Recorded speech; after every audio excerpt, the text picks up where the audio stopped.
Good day everyone. Today we are going to demonstrate our digital system project titled Password Authentication System with Lock and Unlock Machines.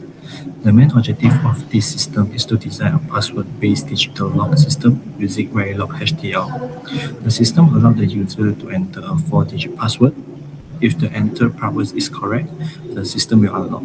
If the password is wrong, the system will remain locked. After 3 wrong password attempts, the system will enter lock mode and activate the alarm. For this project, the correct password is set as 4279. Each digit is entered one by one using a 4-bit input.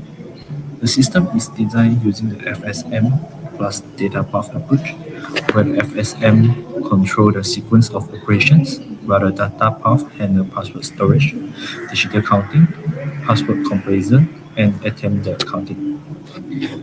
Now, I will explain the FSM controller.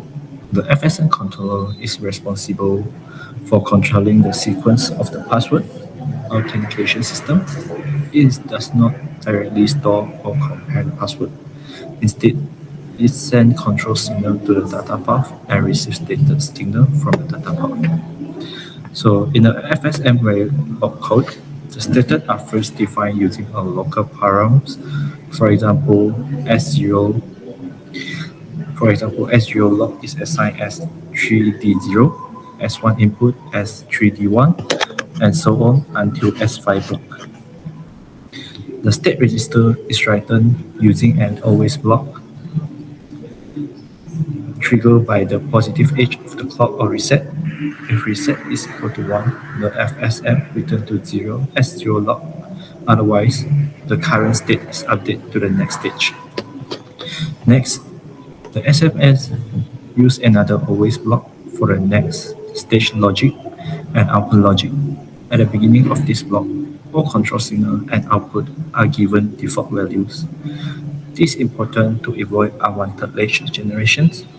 In S0 lock, the system wait for input. If clear is equal to 1, the FSM activate clear user and clear count to clear the enter password and digital counter. If enter equal to 1, the FSM move to S1 input. So in the S1 input, FSM activate node digit equal to 1. If digit count down equal to 0, the SMM will return to S0 lock to wait for the next digit. If the digit count done equal to 1, it means 4 digits have been entered, so the FSM move to the S2 check. So in the S2 check, the FSM check the password match. So if the password is matched, the FSM will move to the S3 unlock. So if the password does not match, it will move to the S4 fail. Next is for the S3 unlock. The system is unlocked. The FSM also clear the enter password, digital count, and attempt counter.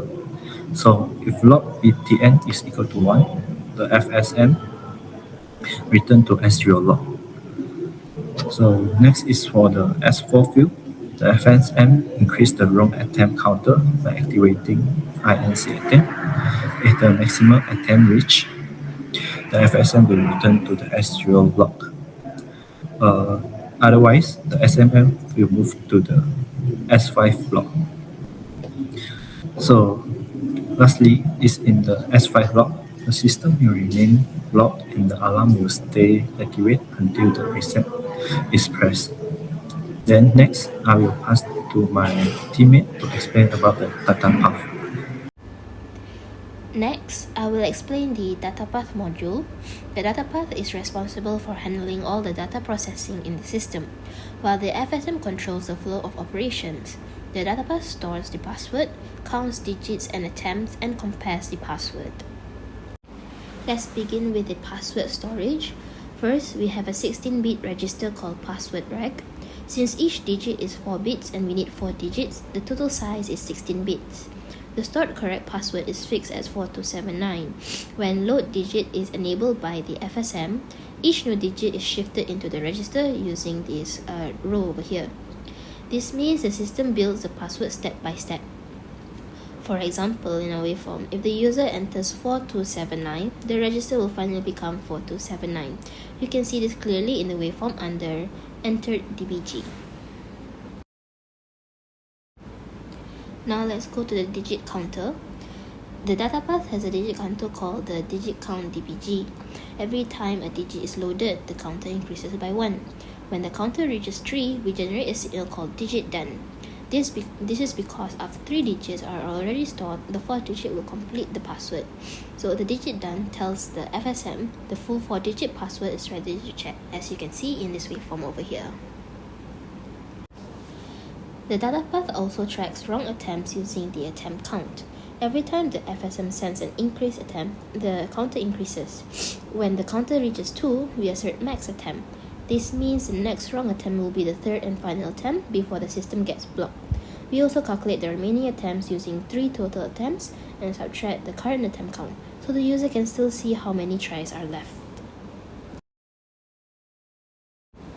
Finally, the data path compares the entered password with the correct one using a sign match over here. If both are equal, match equals to 1 and the system unlocks. If not, match equals to 0 and the system goes to fail state. Our SKEL simulation waveform, the test bench is designed to test several important situations, which is a wrong password, correct password, locking operations, clearing operations, and blocking after the 3 wrong attempts. So first, after reset, the FSM starts in at 0, and at this point, the log is equal to 1, while unlock, the block, and the alarm are all 0. So this shows that the system starts safely in a lock mode. For the first test, the wrong password, which is 1, 2, 3, 4, is entered. The system loads 4 digits into the password register, then move to the check state. Since 1, 2, 3, 4 does not match the 4279, so the FSM moves to the fail state. Output remains log equal to 1, and the attempt counter will be increases. This shows that the system correctly rejects the wrong password. For the second test, the correct password 4279 is entered, and the password register stores the digits as the 4279. And when the FSM reaches the check state, the match signal becomes high. And therefore, the FSM moves to the unlock state. And in this waveform, we can see that lock is equal to 0 and unlock equal to 1. So this proves that the system unlocks when the correct password is entered. Next, the lock signal is activated. This moves the FSM from the unlock state back to the lock state. In the waveform, the lock becomes 1 again and unlock becomes 0. This shows that the system can be locked again manually. Then the clear function is tested. When the users enter some digits and press clear, the data path clears the password register and digit counter. This allows the user to restart the password entry. Finally, 3 wrong passwords are entered, which is 111, 222, and 333. After the first wrong password, the system remains locked and attempt left decreases. After the second wrong password, the attempt left decreases again. After the third wrong password, the FSM moves to SOFEA. And in the waveform, we can see that block is equal to 1 and alarm is equal to 1. This confirms that the system successfully blocks the access and activates the alarm after the 3 wrong attempts. So based on the simulation results, the system worked correctly for all tested conditions. When the wrong password is entered, the system remains locked. And when the correct password 4279 is entered, the system unlocked. When the lock button is pressed, the system returns to lock mode. And when the clear signal is activated, the password input is clear. Finally, after 3 wrong password attempts, the system enters the block modes and activates the alarm. The FSM and data path work together properly. The FSM controls the operation sequence while the data path stores the input digit. Compare the password, count the failed attempts. So this shows that FSM with the data path approach is suitable for this system. So in conclusion, our password authentication system with a lock unlock mechanism has been successfully designed and simulated using the Verilog HDL. The system uses a clear FSM controller with the 6 state and a data path that perform password storage, digits counting, comparisons, and the attempt counting. The simulation waveform proved that the system can log, unlock, clear inputs, count wrong attempts, block the system, and activate the alarm. Therefore, the design meets the project requirements and demonstrates a complete digital system using the FSM and the data path design approach. So that's all from our group. Thank you.